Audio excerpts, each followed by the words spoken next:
Hallå, Kristoffer från Elbilsmagasinet här. Jag befinner mig i Slovenien för att köra nya BZ4X Touring. Äntligen får vi en upphöjd kombi. Många har ju väntat på att Volvo ska göra en XC70, men det blev Toyota som gjorde det. Och i den här videon så ska vi köra en liten genomgång av den, men vi ska också köra bilen, både framhjulsdrift och fyrhjulsdrift. Nu kör vi!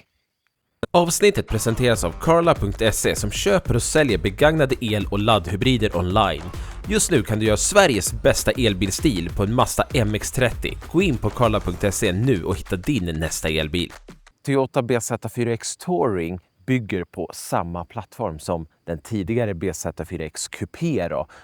Kanske säger sig självt, men den har blivit 14 cm längre, vilket gör att vi får ett bättre baksäte och vi får ett större bagage, och vi ska ta en titt på det snart såklart. Men genom att vi har en större bil helt enkelt så har man också fått plats med ett större batteri på 71 kilowattimmar netto.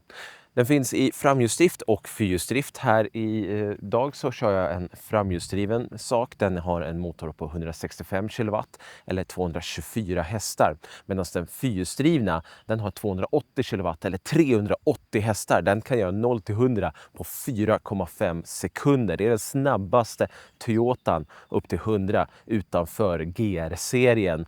Något som Toyota är stolt över och säger att det är för att kunderna har efterfrågat det helt enkelt. Den här framhjulsdrivna, den gör det på 7,2 sekunder. När det kommer till laddning så är det lite samma sak som vi har med tidigare BZ4X, att vi kan ladda i 150 kilowatt DC, 10-80 på 28 minuter säger man. Minus 20 så ska man kunna göra det på 30 minuter fortfarande för batteriförvärmningen. Något som är en nyhet hos Toyota men som har varit standard i de flesta andra elbilar längre tid. Volkswagen kanske inte.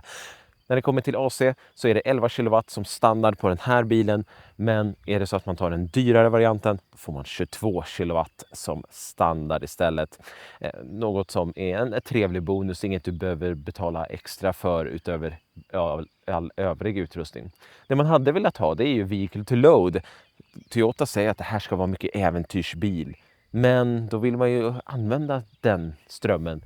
Men det får vi inte göra i en BZ4X Touring om vi inte bor i Japan, för där finns det. Men här får vi klara oss utan det. Dåligt. Här i fronten så ser vi ju att den är definitivt släkt med Toyota BZ4X. Det är ju i princip samma bil. Man kör med sin Hammerhead design som man har börjat med på sina nyare bilar. Och det syns ju väldigt tydligt på strålkastaren. Men sen har vi ju även en ljuslist som går här under. Väldigt diskret och snyggt tyckte jag. Och sen så har vi sensorer här och allt möjligt sånt som man behöver i en bil idag. Det finns ingen frunk här under. Det finns värmepump, motor, sådana saker. Men det är bara liksom elektronik och den typen av utrustning här under. Alltså ingenting att använda i vardagen. Då får man gå bak, och jag tycker att vi gör det för det är därför den här bilen är intressant.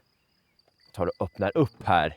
Inrutetorkare, bakrutetorkare till och med, himla trevligt. Men när vi öppnar upp här så är det enormt. Det är 669 liter här i bak, och då är det VDA-liter. Och VDA-liter, det vet ni ju, det är upp till hatthyllan här. Vilket betyder att det finns ännu mer att ta av.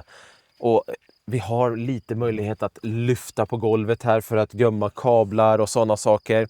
Det går också att lossa på insynsskyddet på det här viset och sen gömma den under här, vilket ju är riktigt trevligt. För vad gör man med den här när man behöver lastytan? Ja, under golvet. Toyota har tänkt på det, det gillar man.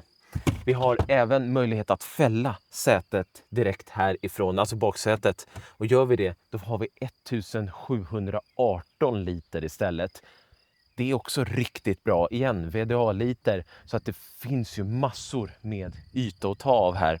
Och vi har lite belysning och lampor och sådana saker. Det vi inte har, som är jättedåligt, det är skidlucka. Det är inte uppdelat i 40-20-40 eller någonting, utan det är uppdelat i 40-60. Det finns ingen genomlastningslucka. Jag vet att i Norge så har importören själv hittat någon form av lösning för att få till en skidlucka. Men det är väldigt märkligt att Toyota centralt inte lyckas få till en sån. För att det skulle verkligen lyfta hela den här bilen som är liksom en laståsna. Men du måste fälla sätet helt och hållet, vilket är synd. Vi har inget 12 volt här i bak. Däremot så har vi ett tjockuttag på 1500 watt. Det gillar vi att se. Precis som vanliga BZ4X så är det 750 kilo dragvikt på den framhjulsdrivna medan den fyrhjulsdrivna har 1500 kilo. Toyota menar på att det handlar om värmeutveckling varför man inte kan få till högre dragvikt på den framhjulsdrivna. Men jag menar, min Mercedes har 1500 kilo på den bakhjulsdrivna med en motor, 1800 kilo på den fyrhjulsdrivna. Det är uppenbart att Toyota har tagit lite för lugnt här kan jag personligen tycka. Å andra sidan, det kanske inte spelar så stor roll. De flesta kommer antagligen gå på fyrhjulsdrift som behöver den dragvikten. Det finns också takräcken som standard och där kan man lasta 80 kilo. Hoppar vi in i baksätet här då så ska ju det vara stort och rymligt och det får man ju verkligen säga att det är. Det är gott om takhöjd här. Jag har ju nästan knytnäve här. Den här stolen står inställd som jag vill ha när jag kör. 108 cm lång. Inga som helst problem. Det är ganska höga knän. Det märker vi ju. Det hade kunnat varit lite högre sittdyna. Jag känner också att jag ligger ner ganska mycket. Tänk om det fanns något att göra åt det. Ja. Så. Sitter jag mer rakt upp istället. Det finns ingen elektronik så, men man kan göra det manuellt och det är nu vi får 669 liter när vi har ryggen uppfälld på det här viset. Handtag här uppe, trevligt att kunna hålla i sig. Säten tycker jag är bekväma, känns sköna att sitta i. Det känns stort här bak. Nu är jag bara en så att det är svårt att testa samtidigt, men om jag hoppar till mittensätet här så känns det fortfarande liksom rymligt. Och jag tror att jag skulle få plats här bak ändå. Här i mittkonsolen så har vi 2 USB-C, vi har luft och sådana saker, himla trevligt. Det man saknar det är ju liksom stöd för låren här, men det kanske inte är någon hela världen om man inte är vuxen som sagt. Materialval, så alltså det är inte liksom skinkplast. Och det är mycket mjuka material tills du kommer ner här. Där kommer hinkplasten. Men annars så man har jobbat mycket med materialvalen här. Det känns trevligt, inte premium. Det tycker jag nog inte, men det känns bruksvänligt om jag säger så. Och det är väl typiskt Toyota. Lite synd att man har liksom hård plast här uppe, för där syns det så tydligt. Man hade kunnat liksom börja med den längre ner, men alltså det är små saker. Har man det större alternativet, utrustningspaketet som inte det här är, och allt det här du ser är standard, det här är liksom lägsta nivån. Men då kan man också få panoramatak som standard. Det får man ju som sagt inte här. När vi hoppar fram istället, ja men då känner man igen sig med den klassiska BZ4X. Vi har en bred mittkonsol här med mobilladdare på båda sidor. Vi har de här knapparna och växelväljaren, mugghållare, bra med förvaring som vi kan öppna åt båda håll på det här viset. Det finns ingen handsfack i de här bilarna. I de högre utrustade variationerna så finns det ju istället infravärme här, men det här är en lite lägre spesade så då får vi inte det. Tycker att man har fått till interiören rätt bra igen. Det är inte premium, men det känns bruksvänligt. 14-tums skärm med fysiska reglage som taktil härlig feedback. Och de sköter klimatet, temperaturen. Man bara snabbt och enkelt gör sådär. Sen har vi volymen. Den är inte taktil, jättemärkligt, men inte hela världen. Vi har också knappar för värme i rutorna och sådana saker. Den här har ju även slingor och det är standard som sagt, vilket ju kan vara trevligt på vintern framför allt. Men det som många tänker på, det är ju den här förarmiljön, att man kanske sitter lite konstigt när du har förarskärmen som ganska högt, långt fram på det här viset och sen har du ratten lite längre ner. Börjar det bli ganska trendigt får man väl säga med både Volvo EX60 och BMW iX3 som har det. Men jag tycker att Toyota gör det bäst. Jag tycker att det här funkar. Och det som jag tycker fungerar så bra, det är att man har fortfarande en rundratt. Man har höjt upp förarskärmen en del. Och du har fortfarande resten av instrumentbrädan som är ganska låg. Det finns ju andra bilar som jag nyligen har kört, typ EX60, som inte har det, och jag tycker inte att det funkar lika bra där i den bilen. EX3 har jag inte kört än, den ska jag köra nästa vecka, så att jag får väl se hur det blir där.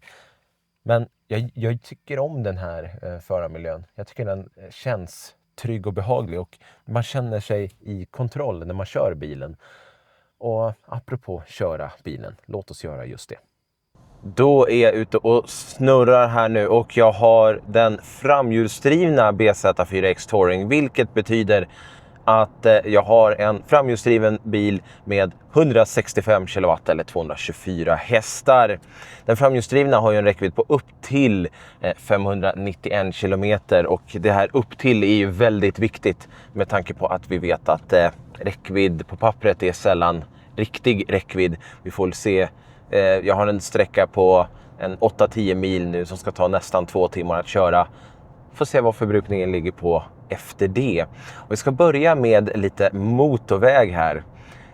Men första tanken är ju att det är nice att sitta i en kombi. Det är bra utsikt bakåt, och precis som den vanliga BZ4X så är det ju stora speglar här, och den känns väldigt robust så. Här på motorvägen i Slovenien så är det 130, så jag tänker att vi kör om den här elbilen. Elbilar kör ju så långsamt. Det gör ju inte vi. Vi måste ju upp i 130 här. Och det är ju inga problem att komma upp i 130, lite mjukt och fint så här, även om det bara är 224 hästar. Men nu känner man att det börjar bli lite ljudligt här inne. Som BZ4X var, så är inte det här en tyst bil. Och jag skulle nästan säga att den här är på gränsen till bullrig. Det är en hel del vägljud som kommer in här nu. Även om jag sänker ner till 120 som är liksom max i Sverige, så är det fortfarande ganska mycket ljud som kommer in här. Men jag tänker att vi slår igång diverse system. Och det gör vi ju på ratten, snabbt och enkelt. Och då lägger vi oss i en rimlig hastighet så här. Precis, man lär sig de här knapparna allt eftersom man har bilen. Men jag som precis har satt mig i den, alltså jag gillar vad nu Toyota kallar det, Travel Assist, Pilot Assist, styrassistenten i Toyota. Den är stabil, och nu aktiverar jag den här, och till skillnad från många andra bilar som kan ibland kännas lite nervösa eller så här, så Toyotan bara stenhård liksom så här. Men jag har ändå möjlighet att korrigera lite på det här viset om jag skulle uppleva att det behövs. Men trots att jag ligger och såsar här i 130 nu, så snitttotalen ligger på 21 kilowattimmar per 100 kilometer och sjunker. Den var 21,1, sen var den 20 nu, och nu, eller 21, och nu är den 20,9. Så trots att jag ligger i 130 här, så tycker bilen att nej, men vadå, vi behöver väl inte göra av med så mycket energi. Och det är ju en del av grejen här med den framhjulsdrivna, att man har fått ner VLTP-förbrukningen till 14 kilowattimmar per 100 kilometer. Det är bra, får man ändå säga, för så pass stor bil som det här ändå är. Och jag hoppas att vi får se någonting liknande i den fyrhjulsdrivna sen. Men den framhjulsdrivna är snål, och alltså 20,6, det bara fortsätter sjunka. Och då ligger jag 130 här, fast nu behöver jag nog sänka till 100. Alltså jag måste säga att Slovenien verkar vara ett otroligt vackert land. Hit vill man åka icke-jobb så att säga. Men det här är ingen resevlogg. Hur är chassit då? Eller hur är komforten? Och jag måste säga att jag är ändå imponerad. För jag tycker att man har fått till en ganska bra blandning där det är en komfortabel bil. Den kör ojämnheterna utan större svårigheter. Men det är inte ett mjukt chassi så. Den är fortfarande fast. Den orkar med sin tyngd. Och Jag tycker att man har fått till en bra balans. De här linjerna är ju inte jättehärliga, men det kan nog ingen bil. Det är nog meningen att de ska vara det. Så kommer tull här framme. Det är en del lappande och lagande på en del vägar här. Och där blir det ganska tydligt tycker jag att man hade kunnat gjort kanske lite mer komfortfokus i lägre hastigheter. För helt ärligt, det här är ju en bil som många kommer köra i stadsmiljö eller landsväg och så. Vilket man också bör med tanke på hur bra förbrukningen är. Nu kanske vi kan sluta med lappa och lagning. Men att det här fasta chassit löser ojämnheterna i de högre hastigheterna, absolut. Det är de lägre där det blev lite studsigt. Bilen säger att det är 90 här. Jag tycker det låter väldigt mycket. Det är alltid så svårt att veta när man är i länder som skyltar liksom att ja, men nu är det 40 och nu är det inte 40 längre. Nej, okej, men hur fort får jag köra då? Och då brukar de här bilskyltarna hjälpa till en hel del. Men 90 låter väldigt... Och det kanske är 90 på landsvägarna i Slovenien. Den känns ju väldigt trygg, måste jag säga. Det är inte en kul bil att köra. Och som sagt, framhjulsdrift och väger 2 ton och så vidare och så vidare. Men trygg är snarare ett ord. Den förväntans... vad är rätta ord? Jag känner att den gör det jag förväntar mig av den. Det är inga överraskningar. Och det är väl ganska klassisk Toyota körning att man får vad man förväntar sig. Det känns som att man får det här. Och så, den känns ju fortfarande pigg trots sina 224 hästar som sagt. Bilen hade kunnat varit lite smidigare, men som sagt, det är en stor bil. Och den har inga problem med det här. Det är bara att det känns väldigt stort. I fyrhjulsdriften så har vi X-mode och allt möjligt som hjälper till med kameror och så. Det har vi inte i den framhjulsdrivna. Utan det man har i den framhjulsdrivna är ett snow mode som ska hjälpa till om man skulle behöva det. Som ska tillåta lite mer slir och så vidare och så vidare. Sätet tycker jag är väldigt trevligt att sitta i. Jag gillar det. Jag hade velat haft ett lårbenstöd. Jag tycker att sätena är inte djupa nog för mig som är 180 cm lång. Men sidosupporten sån här gillar jag skarpt. Och nu när det blev lite mer hopp och studs så gör de ett bra jobb av att mjuka upp det för mig. Alltså nedförsbacke, det är ju mumma verkligen när bilen kan regenerera tillbaka en del energi som den har gjort av med på vägen upp för berget. Alla som har åkt till Norge vet ju att tanken kan i princip vara tom när man är uppe på berget och sen så åker man ner och sen så har man halvtank liksom. Det är ju ingenting en förbränningsmotor kan göra. Även om de inte heller drar så mycket så kan de inte ta tillbaka. Så att det är alltid lite roligt. Och någonting som jag är lite besviken över när det kommer till BZ4X Touring är att enpedalsläget inte går hela vägen ner till 0. Utan släpper jag här så rullar den på. Nu saktar vi ju in lite. Alltså den är ju normalt sett rätt bra. Men vi är ju en backe nu. Men jag tycker att ett riktigt enpedalsläge, det ska ju kunna hantera de här backarna och så ska det gå hela vägen ner till 0. Det gör inte den här bilen.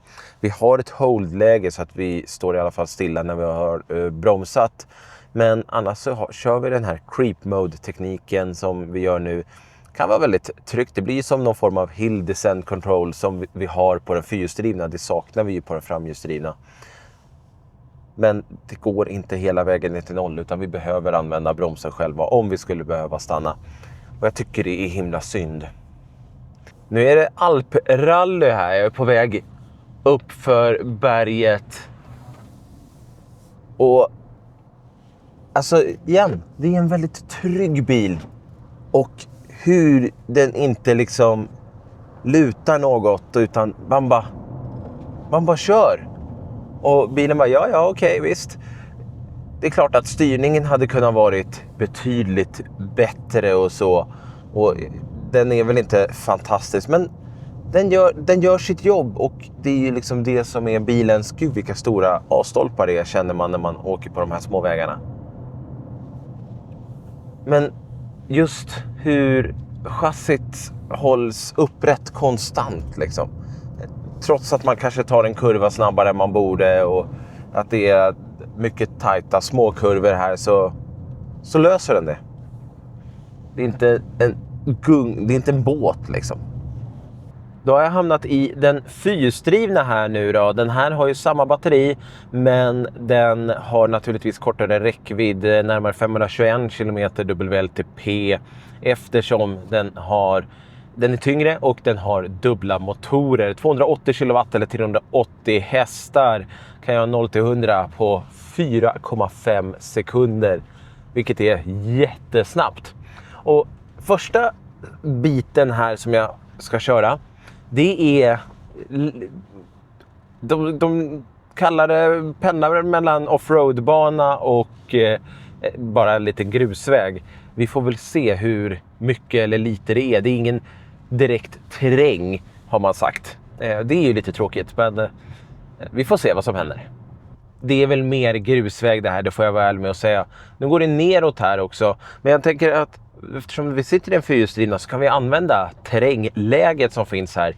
X-mode, det är ju något som man känner igen från BZ4X tidigare, men också om du har kört Subaru tidigare. BZ4X-projektet och den plattformen är ju ett samarbete med Subaru, och BZ4X Touring är ju egentligen, eller också skulle man kunna säga, enligt Toyota så är 70% av bilen Toyota, 30% av bilen Subaru. Men Subaru e-Outback, det är ju i princip en kopia av den här bilen. Så att man har ju gjort en del utveckling tillsammans. Och när det kommer till X-mode och fyrhjulsdriften så har ju Subaru varit kanske ledande där. De är ju väldigt duktiga på det här med fyrhjulsdrift. Och då får vi fram den här X-mode-vyn där vi har tydlig koll på vart vi har våra hjul och kameror och sådana saker. Ser hur bilen lutar och det. Vi har också backhjälp, så att skulle jag släppa gasen här nu är det väl inte så aggressivt nedförsbacke, men hade det varit det så kan bilen själv bromsa in och justera hastigheten själv och liksom ta mig tryggt neråt. Men sen så kan vi gasa till lite, och över 20 km i timmen då försvinner kameravyn här. Men vi är fortfarande i X-mode, och jag kan även trycka en gång till för att gå in i djupsnö / lera. Då bilen slår av diverse olika säkerhetssystem, tillåter mer slir och sådana saker om man skulle behöva det. Den kan också, WC avstängt, bla bla bla. Jag får massa meddelanden om att säkerhetssystem är avstängt nu för att vi har gått in i liksom just det läget. Vi kan gå tillbaka till vanligt snö och grus här bara. Men den ska jobba mycket med fyrhjulsdriften för att kunna ta sig fram och att fördela kraften till det hjul som behöver, eller som har mest grepp, eller vad det nu är som behövs beroende på underlaget. Men för den här grusvägen är det kanske lite overkill. Den är ju mer en demo. Det är lite intressant hur de verkligen försöker trycka mycket på att men det här ska vara en äventyrsbil och du ska kunna ta den ut i skogen och allt möjligt. Och de pratar om i pressmeddelandet att kunna göra det, och sen har man ett taktält på taket som man sover i och så vidare.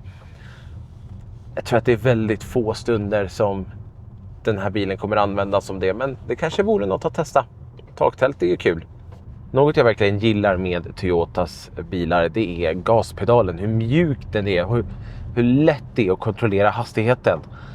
Den är inte ryckig, det är inget glapp, det är inget det är ingen fördröjning. Så vissa, liksom framförallt japanska och äldre tillverkare, legacy-tillverkare, försöker ju liksom så här efterlikna en förbränningsmotor i gaspedalen ibland, vilket ju är jättemärkligt tycker jag personligen. Men Toyota har bara gjort det så mjukt och fint. Den är så lättkörd, och det är ju trevligt. Sen är den här versionen lite stötigare, lite hoppigare. Det är lite mer vibrationer, så här, speciellt på lite lappade vägar. Men 20-tummarna, jag tror att det är mer det som är problemet här. Kan man få en fyrhjulsdriven med 18 tummar så tror jag att det är mycket bättre att välja. Dessutom, när du väljer 20-tummarna, då tappar du nästan 5 mil räckvidd i VLTP. Det är ganska mycket. Så bästa kombination är ju då att få med 18 tummarna om man nu vill ha fyrhjulsdriften, vilket jag tror att de flesta vill. Och jag skulle nog faktiskt rekommendera den också. Kollar vi på priser så börjar ju BZ4X Touring på 570 000 kronor för en framhjulsdriven Active Tech. Jag tycker det är för mycket pengar egentligen. Jag tycker att man har inte liksom, man har för lite tech i bilen. Och det här ska ju inte vara en techig bil. Men vi har fortfarande det här problemet att om jag navigerar någonstans, bilen planerar in laddare, då kommer den inte förvärma batteriet, utan jag måste navigera till laddaren som slutmål. Och när jag pratar med Toyotas tekniker här så bara, ja men det var en bra idé, det kanske man skulle, eller det får vi kanske titta på. Jag känner så här, men hur kan ni inte ha tänkt på en sån enkel grej? Vehicle to load, ja det finns i Japan men inga andra regioner. Nej, men varför inte då? Nej, så är det. Nej. Snabbladdningen, visst det är 150 kilowatt, men alltså det är 2026 nu och då skulle det behöva vara mer för en bil som ändå kostar 600 000 kronor, 570. Jag tycker att man borde få mer för pengarna. Och därför så känner jag att den här närmare, och det är liksom, även räckvidden är inte magiskt lång. 591 kilometer, det är liksom, ja det är snudd på godkänt. Jag hade hellre sett den här kring närmare 500 000 och sen kanske där fyrhjulsdriften börjar på 550, så att den går ner, prissänks 50 000 kronor. Just nu så kan man ju också privatleasa den med startpris 6 295 kronor. Den har också nollräntekampanj, vilket gör den mer attraktiv, helt klart. Och Toyotas garantier som så. Men du behöver fortfarande serva bilen varje år, vilket ju gör att du betalar ganska mycket i servicekostnader för att få den där långa garantin. Med liksom, batterigarantin är också så här jättebra med upp till 10 år eller 1 miljon kilometer, 100 000 mil om du servar bilen som sagt. Priset, sa jag det, på den fyrhjulsdrivna börjar på 608 000 kronor. Den här som jag sitter i nu, då är vi uppe i närmare 650 000 kronor. Som jag nämnde så har ju Subaru sin version av den här bilen också. Den bilen börjar faktiskt lite bättre pris. 570 000 kronor för den fyrhjulsdrivna, vilket ju är 35 000 kronor ner jämfört med Toyotan. Man får också 3 års fri service där, för det ingår i alla Subaru, så då har man bakat in det även där. Däremot så har du ju nollräntekampanjen hos Toyota som kanske gör den mer attraktiv. Och de här 35 000 kronorna, de räknar man ihop ganska snabbt då om man börjar kolla. Så att funderar man på någon av de här två, så ska man jämföra liksom 2 riktiga offerter kanske och se vad ränta Subaru kan locka med. För där borde de ju kunna liksom försöka locka med någonting för att matcha Toyota. Jag står i kö här nu och oklar på när jag blir släppt härifrån. Jag tänker att vi avslutar vid hotellet för att kolla förbrukning, men annars så är videon i princip slut. Och där var jag framme, 41 kilometer körda. Jag har en förbrukning på 14 kilowattimmar per 100 kilometer. Den känns ju inte riktigt ärlig. Jag tror att man kommer få betydligt mycket mer. Att fyrhjulsdriften är snålare än framhjulsdriften, det stämmer inte. Men lite olika vägar och så blir det ju som det blir. Men där har vi en första provkörning av Toyota BZ4X Touring. Har ni beställt den? Väntar ni på en? Ser ni fram emot den? Har ni funderat? Är det här en bil som lockar er? Eller är det bara nej? Berätta i kommentarerna. Får ni ha det så bra, så hörs och ses vi i en annan video. Hej på er!